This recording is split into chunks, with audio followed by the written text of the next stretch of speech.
Queridos hermanos, bendiciones, un saludo muy especial en el nombre del Señor, aquí desde la capilla de nuestra casa en la parroquia de aquí de Pola de la Viana. Celebramos hoy en la iglesia la solemnidad de los santos apóstoles Pedro y Pablo, dos columnas de la iglesia, dos figuras relevantes en esa gran aventura de los inicios del cristianismo, de la iglesia. San Pedro fue apóstol directo de Jesús y las páginas del Evangelio nos permiten descubrir muchas facetas en la vida de San Pedro. Un hombre bueno, un hombre que amaba profundamente al Señor, pero que la palabra de Dios nos permite también descubrir a un hombre con fragilidades. Por ejemplo, era violento. Recordamos cuando en el huerto de los olivos le cortó de un tajo la oreja a Malco y Jesús le llama la atención y le dice que envaine la espada, que el que a espada mata, a espada muere.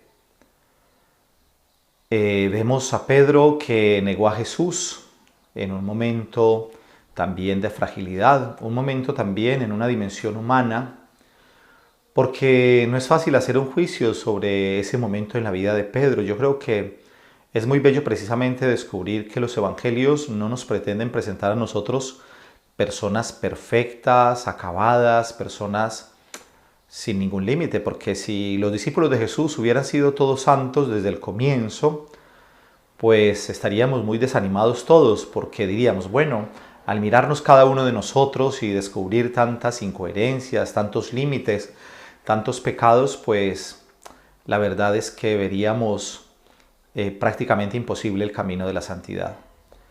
Pero el hecho de poder ver esas realidades humanas, pues también nos motiva porque nos impulsa y nos hace comprender que precisamente los discípulos de Jesús no eran santos, no eran los más buenos, los más dignos, pero el Señor los llamó aún con todas esas realidades y comenzaron un camino pues de santidad, un camino de dejarse transformar por el Señor. El Señor tuvo tanta paciencia con ellos, los fue instruyendo, los fue formando, en muchos momentos los tuvo que regañar, llamarles la atención. Pero el Señor, que conoce toda nuestra vida, pues envía el Espíritu Santo y ellos se fortalecen. Es una belleza ver, por ejemplo, a Pedro que, habiendo negado al Señor, habiendo tenido miedo, y por eso lo negó, pues después va a hacer una hermosa profesión de fe. En 3 ocasiones va a decir, Señor, te quiero, te amo, tú lo sabes todo, tú sabes que te quiero. Y luego va a ser ese mismo Pedro el que sin miedo, en Pentecostés, va a anunciar a los judíos que Jesús, al que ellos colgaron del madero, de la cruz, aquel que fue condenado, que fue crucificado, ha resucitado y está sentado a la derecha del Padre. Y de eso somos testigos nosotros, lo dice Pedro, y no tiene miedo a la cárcel, no tiene miedo al sufrimiento. Incluso hoy, precisamente en la primera lectura, vamos a ver a Pedro encarcelado por anunciar la palabra del Señor. Pero la mano del Señor estaba con él y hoy en la primera lectura envía a un ángel que lo libera de allí, de la prisión. Pero aún así Pedro sigue anunciando la palabra del Señor y va a morir mártir en Roma. Pedro tiene una expresión bellísima en el Evangelio. Cuando Jesús en el capítulo 6 de Juan está diciendo que Él es el pan vivo bajado del cielo, que los que coman su cuerpo tendrán vida eterna, Pedro tiene una expresión muy bella. Ante el escándalo de muchos que se comenzaron a alejar porque no entendían ese lenguaje de Jesús, y Jesús les pregunta a los discípulos, a los más cercanos, a los apóstoles, ¿y vosotros también me vais a dejar? Y Pedro dice una cosa hermosa, que seguramente era el sentir del grupo, pero que lo dice Pedro, Señor, ¿a quién iremos? Solo tú tienes palabras de vida eterna. Qué bueno que nosotros llegáramos a comprender a profundidad y nos saliera desde lo más profundo de nosotros esa certeza de decir, Señor, ¿a quién iremos? Solo tú tienes palabras de vida eterna. En un mundo que nos distrae tanto, en un mundo que nos ofrece tantas cosas, que nos llena de falsas expectativas. Bueno, podríamos decir muchas cosas de Pedro. Pedro que no quería dejarse lavar los pies de Jesús inicialmente, cuando Jesús le dice, pues si no te lavo los pies no tienes nada que ver conmigo. Y Pedro dice, no, no Señor, entonces no solamente los pies, sino también la cabeza. Qué amor tan grande el de Pedro por el Señor. Iré contigo a toda parte, a todos los lugares, e incluso hasta la muerte, hasta la cárcel, hasta la muerte. Y Jesús le dice, pues antes de que cante el gallo, tú me habrás negado 3 veces. Jesús conocía la fragilidad de Pedro, pero también conocía su profundo corazón y sabía que en ese momento que lo estaba diciendo con sinceridad de corazón. En ese momento Pedro no estaba pensando en negar a Jesús, solamente que viene después ese momento en el que tiene miedo al ver lo que le están haciendo al Señor, cómo le están pegando, cómo lo están azotando, bueno, cómo lo tienen allí. Pues entonces tiene miedo. Y yo creo que también eso es el reflejo de nosotros, que tantas veces pues le decimos al Señor con todo el corazón que lo amamos, pero después volvemos y caemos en pecados, volvemos y lo traicionamos, volvemos y lo negamos, aunque no lo digamos de palabra, pero en muchas actitudes concretas de la vida. Hermanos, me encanta la figura de Pedro, era un poco testarudo, ¿no? Era testarudo, pero el Señor hizo una obra grande en Pedro, una obra muy grande. Qué bueno que nosotros nos dejáramos moldear el corazón como Pedro. Pedro es la roca. Pedro lo puso como príncipe de los apóstoles, le dio un lugar muy importante y por eso tenemos la tradición en la iglesia de la sucesión apostólica y los papas. Por eso en estos tiempos de tanta confusión, de tanto dolor, de tanto relativismo, tenemos que orar muchísimo, mucho, hermanos. Jesús le dice a Pedro que el demonio ha pedido permiso para cribarlo como el trigo, es decir, para sacudirlo. Pero el Señor le dice a Pedro, pero después de que haya superado la prueba, después de que pase esto, confirma a tus hermanos en la fe. Por eso la misión del Papa, la misión de la jerarquía de la Iglesia, la misión de los obispos y de los sacerdotes, es confirmar en la fe. Cuando no nos confirman en la fe, no estamos siguiendo ese mandato de Cristo. Tenemos una responsabilidad muy grande. Pero eso que le dijo Jesús a Pedro significa que Jesús sabía que el demonio a nosotros, a los sacerdotes, a los obispos, al Papa, pues nos tienta muchísimo. A todos los bautizados los tienta el demonio, pero a los que trabajan por el Señor, a los que anuncian la palabra del Señor, el demonio los trata de quitar del camino, el demonio los tienta tremendamente, nos tienta mucho, porque sabe que si nos quita, pues va a ganar terreno. Por eso en estos momentos de crisis, en estos momentos de tanta confusión, mucha oración, hermanos, mucha oración por la Iglesia, por la jerarquía de la Iglesia. Critiquemos menos y oremos más.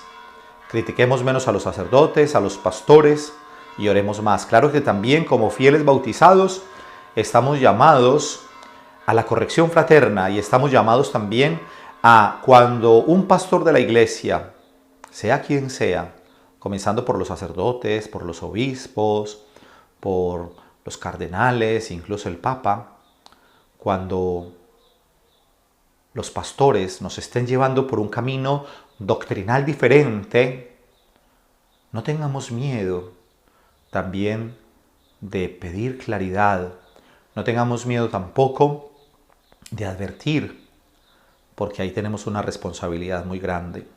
Y precisamente San Pablo se atrevió a corregir a Pedro delante incluso de una comunidad. Y Pablo respetaba profundamente a Pedro, reconocía su autoridad, pero fue capaz de hacerlo. Bueno, hermanos, y también hoy es importante hablar de la figura de San Pablo, un grande. No conoció directamente a Jesús en persona, al menos no tengamos ningún tema, ningún texto del Evangelio, y por el mismo Pablo parece, o él mismo nos da a entender que no estuvo con el Señor, que no lo conoció personalmente, pero se le apareció.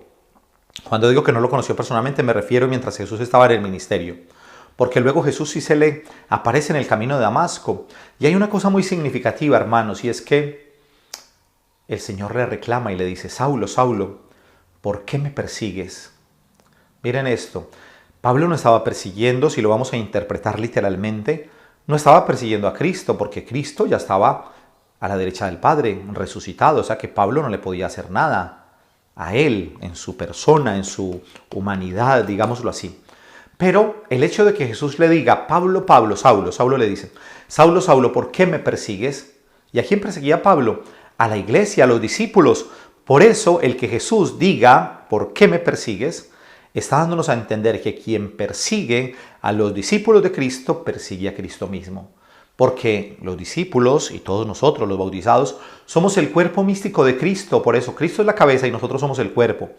Quien persigue a la iglesia, quien persigue a los apóstoles de Cristo, a los discípulos de Cristo, persigue a Cristo mismo. Por eso en este día en que celebramos San Pedro y San Pablo, tenemos que reconocer que la experiencia nuestra con Cristo pasa por la experiencia con la iglesia. La iglesia es sacramento. No podemos vivir una experiencia intimista. No, yo creo en Dios, pero yo no creo en la iglesia. No, no se puede separar. Es imposible separarla.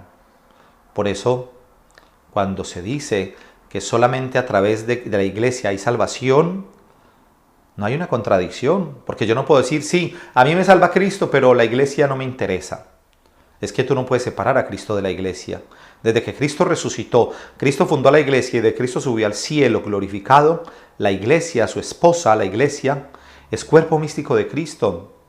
Perseguir a la iglesia es perseguir a Cristo. No creer en la iglesia es no creer en Cristo. Aceptar a Cristo y rechazar la iglesia es una contradicción, no tiene sentido.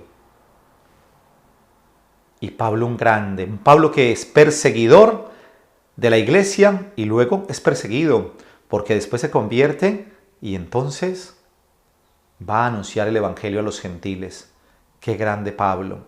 Si a Pedro lo representamos con las llaves, porque Jesús le da las llaves del reino de los cielos, a Pablo se le representa con la espada, porque Pablo, pues bueno, fue martirizado, lo mataron, lo decapitaron, pero también porque él era fuerte como la espada, la palabra, ¿no? Y dice: la palabra es como espada de doble filo que penetra hasta los tuétanos. Y ese fuego y ese vigor de Pablo para anunciar la palabra es impresionante, hermanos. Es impresionante. Le debemos a él tantas cartas del Nuevo Testamento escritas de puño y letra. 13 cartas de San Pablo tenemos. Bueno, algunos dicen que las que escribió Pablo fueron algunas y que las otras son autoría de Pablo en cuanto reflejan su teología, su pensamiento, pero que no las escribió directamente. No vamos a entrar ahí en ese tema en este momento porque no es una clase de Biblia, pero la autoría se la dan a Pablo 13 cartas, es decir, de 27 libros del Nuevo Testamento, 13 cartas de San Pablo. ¡Qué maravilla! Y la teología de San Pablo es una maravilla. Nos ayuda a comprender tanto el Evangelio. Y Pablo desgastó su vida. Hoy en la segunda lectura vamos a escuchar bellísima esa despedida que hace a Timoteo, en la que él ha combatido el combate de la fe, ha corrido hasta la meta. Qué maravilla que nosotros podamos decir: Jesús en la cruz dijo: todo está cumplido, todo está consumado. Y Pablo, al final de su vida, dice: he combatido el combate de la fe, he corrido y he llegado a la meta. ¡Qué maravilla! ¿Qué tal que nosotros en el momento de morir tengamos que sentir o presentarnos ante Dios diciendo: he desperdiciado la vida, enterré mis talentos, mi vida fue una vida de cómodo, una vida de estar apoltronado, una vida de perezoso, una vida de alguien que no anunció el Evangelio, una vida de un indiferente? No, hermanos, de alguien que se desgasta por Cristo. ¡Qué bueno, hermanos! Y al final de nuestra vida, cuando nos estemos apagando como un cirio que iluminó y por eso se terminó. Un cirio que no se enciende no tiene sentido, solo sirve de adorno. Pero cuando se enciende, ilumina, y a medida que ilumina, se consume. Que así sea nuestra vida, hermanos. Para todos una buena fiesta en esta solemnidad de San Pedro y San Pablo.